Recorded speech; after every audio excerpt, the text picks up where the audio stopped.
लोक कला केंद्र के प्रस्तुति।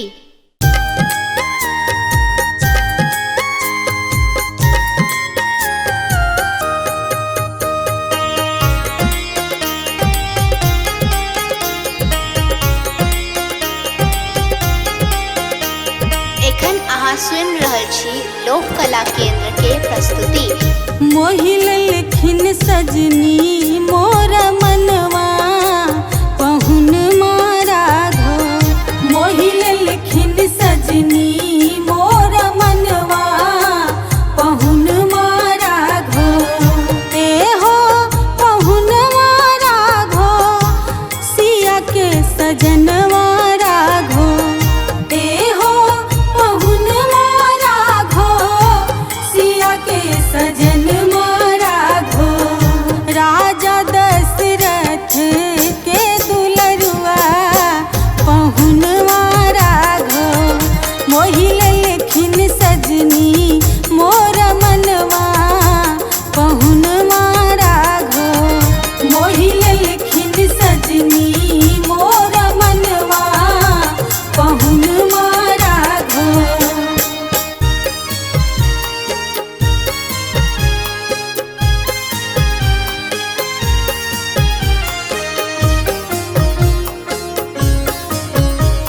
लोक कला केंद्र के प्रस्तुति। अखियन में कारी काजल होठवा में पानक लाली। अखियन में कारी काजल होठवा में पानक लाली। लाल लाल सिर पर छन मौरिया पहुन राघो।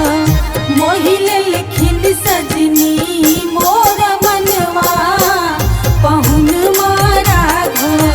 मोहिल लिखिन सजनी मोर मनवा पहुन राघो।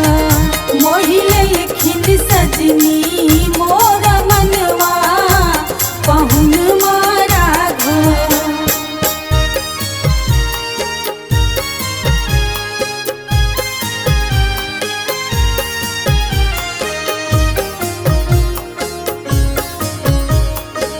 कला केंद्र के प्रस्तुति। चलू चलू परिछन सखी है दुल्हा चुमावन सखी है। चलू चलू परिछन सखी है दुल्हा चुमावन सखी है। चम चम चमक